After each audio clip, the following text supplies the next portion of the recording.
आहे सर तव्हां छा चवणु चाहींदव मदर्स डे जे हवाले सां माउ जो आलमी ॾिहाड़ो कल्ह मल्हाइजी रहियो हुयो माउ जो रुतबो जेको आहे उन सां को बरमेचे कोन थो सघे ऐं माण्हू हिकिड़ो ख़ुदा जी तरफ़ां वॾी नेमत आहिनि बेशक क़ुर शरीफ़ में ॿुधायल आहे त असां तव्हांजे लाइ नसब ऐं सेहरा यानी रिश्तेदारियूं जेके आहिनि उहे जोड़ियूं आहिनि ऐं इन्हनि रिश्तेदारियुनि में इन्हनि रिश्तनि में वॾो रिश्तो जेको आहे उहो माउ ऐं औलाद जो आहे ऐं माउ जेको आहे उनजी अज़मत इन जे करे जेका आहे उहा सॼी दुनिया में मञी वञे थी सभिनी मज़हबनि में सॼी इंसानियत वटि त माउ जेको आहे उहो माउ बणजण खां पोइ पंहिंजे लाइ जीअणु छॾे ॾींदी आहे उनजो कुली जीअणु जेको आहे होली सोली जीअणु जेको आहे उहो पंहिंजे औलाद जे लाइ हूंदो आहे उन्हनि जे आराम उन्हनि जी पालना परवरिश उन्हनि जा मैनर्स वैल्यूज़ वरी उन्हनि जे तइलीम जो फ़िकिर उनजी सिहत जो फ़िकिर खाधे पीते जो फ़िकिर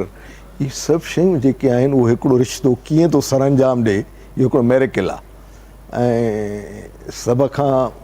वॾी जेका तारीफ़ आहे हिन में ख़ुदा जे ज़ात जी आहे जंहिं माउ जे अंदरि जेके आहिनि उहे सभु पोटेंशियल्स जेके आहिनि इहे सभु इस्तेदाद जेके आहिनि उहे कूटा कूट भरे छॾिया आहिनि इहे भरे छॾिया आहिनि ऐं उहे जिबलती तौर ते एॾा सगारा ऐं ताक़तवर आहिनि जो इंसान जी माउ जेका आहे उहा त पंहिंजी जाइ ते पर हैवान जी माउ जेका पंहिंजे बचे जे लाइ जेका उनजी वाबिस्तगी आहे पंहिंजे बचनि सां जेका कमिटमेंट आहे ऐं जेका रहम आहे मुहबत आहे तवजो आहे उहो हैरतनाक आहे ख़ुदि जानवरनि में उहो माउ जो पंहिंजे बचनि सां रिश्ते जो अहिड़ा शानदार नमूना था जो अचनि जो इंसानु हैरत थो करे त ख़ुदा जेको आहे ख़ुदा क़ुर शरीफ़ में चयो आहे त ख़ुदा जेको आहे उहो सिर्फ़ु तख़लीक़ करे छॾे न ॾिनो आहे अल्लज़ी ख़लक़ फसवा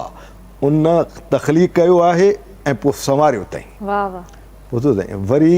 फसवा खां पोइ आहे वल्लज़ी क़दर फहदा उन में उन जी तक़दीर उन जा क़ानून उन जा जेके आहिनि हैबिट्स उन जा इक़दार उहे भरिया अथईं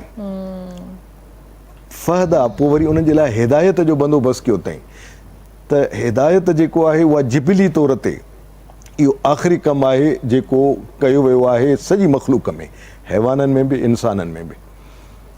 माखीअ जी मख जेको आहे उहा ॾिसो त कहिड़ो कमु थी करे पई माखीअ जे मख जा करिश्मा ऐं उन जूं सरगर्मियूं ऐं उन जो माखी ठाहिणो ऐं उन जी इज्तिमाहियत उन्हनि जो कुझु मखियुनि जो पहिरो ॾियणु कुझु मखियुनि जो गुलनि तां जेको आहे उहो खणी अचणु वरी कुझु मखियुनि जो पहिरेदार थी बीहणु त का माखी भुल में को ज़हरीलो मादो त खणी नथी अचे ऐं जेकॾहिं का माखी ज़हरीलो मादो खणी आई त फ़ौरन उनखे उहे जेके गार्डन्स आहिनि जेके पहिरेदार माखियूं आहिनि उहे उनखे मारे थियूं छॾनि पियूं उनखे हटाए थियूं छॾनि पियूं त इहो ज़हरीलो मादो न अचे त हाणे इहो सॼो जेको सिस्टम आहे निज़ाम इहो ख़लकणहार जी एॾी शानदार ख़लकणहारी आहे ऐं उनजे हिदायत जो एॾो शानदार जेको आहे उहो इहो निज़ाम आहे जो इंसान खे हैरत थी अचे त हाणे जीअं ॿिए मख़लूक में जॾहिं इन हद ताईं कयो अथईं त तव्हां अंदाज़ो कयो त इंसान जेको अशरफुल मख़लूकात आहे उन में इन हिदायत जो इन मैनर्स जो इन तक़दीर जो इन सूद संवार जो केॾो आला शानदार बंदोबस्तु ऐं माउ जेको आहे उहो हिकिड़ी पंहिंजे ममता में उन जे कुदरत जे इन इहे सभिनी शाहकारनि खे कुदरत जे सभिनी इन नेमतुनि खे इज़ारींदी आहे बिल्कुलु ऐं उहा असां ॾिसंदा बिल्कुलु ईअं ई आहे